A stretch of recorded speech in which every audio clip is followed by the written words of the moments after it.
It wouldn't be clear to most, especially for those who followed me on YouTube for a while, but the one game that has prevailed as my all-time favorite for decades is Kingdom Hearts 2.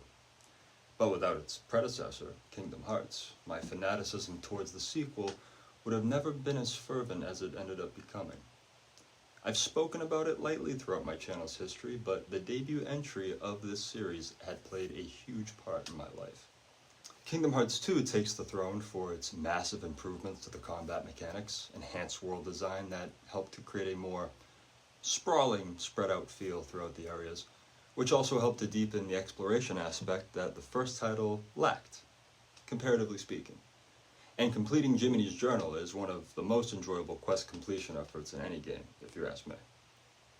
And though this was certainly where the series began to throw players for a loop in terms of which direction certain storylines were headed, it showcased great strides in character growth. And yes, Sora's wardrobe upgrade certainly made him appear like less of a dweeb. Regardless of garb, and that zipper on his red romper that ran to an undetermined stopping point behind his nutsack, Sora began his journey designed with that eccentric charm of determination and humanity that has always been unmistakably Squaresoft's way of bringing beloved characters to the front. While the sequel stands as my favorite between the first and second games, both of which I've played from beginning to end dozens of times, the first Kingdom Hearts has a home within me, you understand, that no other piece of produced media can occupy alongside it. When it first released back in 2002, it was all anyone in class was talking about. From what I remember, more than half of my classmates were playing it, discussing where they've progressed to, which bosses they were stuck on. As the crotchety 10-year-old that I was, I dismissed it handily, smearing the concept as stupid. Oh, you're playing a Disney game about princesses with Mickey Mouse and Donald Duck in it? You're old enough to be watching SpongeBob now. Grow the fuck up. I don't understand where I got off having such a bitchy attitude towards it, but my feeling about it would experience a drastic shift in only a couple weeks' time. At a mall one afternoon with my mother, a few hours before I'd be heading to a buddy's for a sleepover and a night of gaming, I asked if I could check out the GameStop that we were about to pass by. I sniffed my way right to the PlayStation 2 section, searching for that which I had already decided I hated and wasn't worth my time. Kingdom Hearts. I was in luck. A single copy was available. Though a used one, it was surely a playable one nonetheless. Mom bought me the game, but when I brought it over to my friends, I'd forgotten all about it in my backpack, and ended the night not having tried it out. But in the guest bedroom where I slept, his PlayStation 2 was already connected into a television on the opposite side of the room. The following morning, I awoke to perfect stillness. The early red glow of the sun had only barely begun to rise into the faintly purpled expanse of last night's sky. Not a bird sang, nor a foot crept elsewhere throughout the house. The moment almost felt preordained, and for one precious purpose. I moved quietly but urgently to my backpack, grabbing the case, and ever so softly rested the disc onto the PS2's ejected tray, closed the tray, pressed my palms into the grips of the controller, and before the sun had even fully risen, I had seen the light. I was obsessed. A fan for life within only an hour of playing it. Ecstatic to have had my poor judgment proven wrong, I withdrew every ignorant, untested opinion about Kingdom Hearts that I spoke all too prematurely.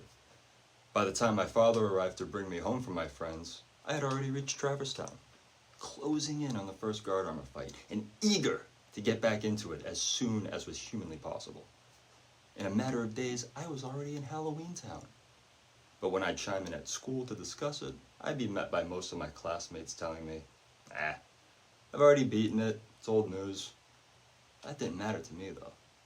It wasn't just a mere social icebreaker at snack time. No, this was quickly becoming what my life revolved around. So, as the time went on, my room became strewn in Kingdom Hearts decor, turning my walls into neurotic, overlapping casseroles of hyper-fandom. Mostly handmade drawings or pictures I'd print off the computer. I even remember creating full-length, articulable 2D drawings of the characters, where each piece was drawn on a separate sheet of paper, colored in, cut out, and connected with brass fasteners so they could bend at the arms and legs. I even wrote letters to Square Enix gushing over their work and inquiring about future development plans for games like Kingdom Hearts 2 on several occasions. And each time, they'd written back. These are just a couple of the letters I've gotten. They're very short. I was under the impression I would get them written back by Tetsuya Nomura or someone from the actual development team. Dear customer, thank you for taking the time to write to us. We appreciate your positive feedback. We cherish the continued support from our customers and look forward to hearing your remarks regarding our upcoming games. Unfortunately, we do not have a demo available for Kingdom Hearts 2 or any of our upcoming titles. Sincerely signed, Lyman Tuttle, Square Enix Customer Support. Dear Christopher, thank you for taking the time to write to us. We hope this letter answers your questions. Our parent company, Square Enix Co. Limited of Japan, has no current plans to release Kingdom Hearts Final Mix in North America at this time. This is not to say that it will never happen, it's just that Square Enix of Japan is currently focusing on numerous other projects. Unfortunately, because we received numerous requests for free merchandise, Square Enix does not have the resources to send out any type of free promotional materials. I think I was asking them for like a Keyblade or something like that, something ridiculous. If you wish to purchase our games or merchandise related to them, you can check out our online store on our website, www.squareenix.com, or you can check websites such as ebgames.com, gamestop.com, and ebay.com, which carry a broad assortment of video game related merchandise. We hope that this information has been of some assistance, and we apologize for any inconvenience. Sincerely signed, William Bisbee, Console Support Manager, Customer Support, Square Enix Customer Support. These are so invaluable to me. I've held on to them forever, and will continue to do so. Then came the night when I had to face Riku for the second time in Hall of Bastion. Outside of the optional fight with Sephiroth, it was the closest battle in the game to a Souls-like difficulty, or so it seemed. But it wasn't the battle and a handful of losses that had me shedding tears. It was the cutscene after, during Sora's sacrifice to release Kairi's heart. By now, I was so immersed in the world and imagination of the game, as well as invested in the characters' journey they'd endured with one another.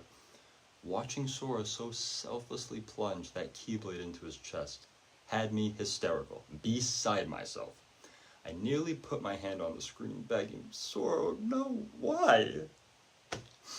I was so openly distraught with emotion about it that my dad yelled down to me from the upstairs living room because he thought I was getting upset with losing the game. Before then, I'd never been brought to tears by any fictitious depiction of anything. But Sora was fine. He got to run around as a Heartless for a little bit, so I wiped the snot hanging off my nose, pulled myself together, and got on with it. My reaction was overblown when I look back, yes. But that was probably the defining moment that told me I'd be enjoying this game for many years to come. Sadly, my playing the future titles of the series after Kingdom Hearts 2 was stymied due to the multiple different platforms the later entries would be released on, and at the time I couldn't keep up with having the hardware handy to enjoy them.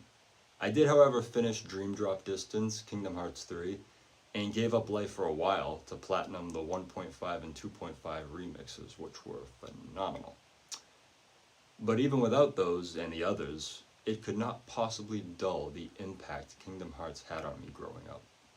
Kingdom Hearts, though it is a game rated E for everyone, exposed me to deeper understandings on the concepts of light and darkness within human beings, and tailored them in digestible ways that managed to communicate a heavy message on the dichotomy of clashing perspectives within people. Games are certainly good at grabbing your focus, but this game made me think a lot. It drove me to begin writing, something up until then I never liked doing when I was told to do it during class. I started writing poetry during my bus rides to school when I was 11, largely structured around themes that Kingdom Hearts introduced me to. I still have the first notebook of my earliest writings, including all those poems to this day.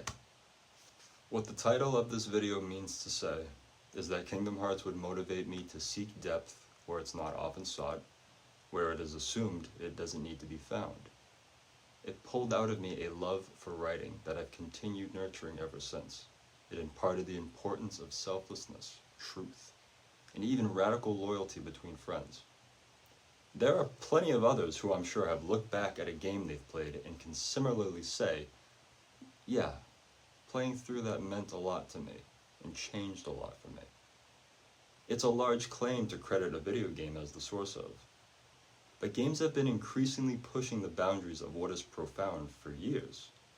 Great storytelling is a constantly sharpened aspect interwoven into many of today's games, proving more than ever to be penetrating to one's soul and sensibilities.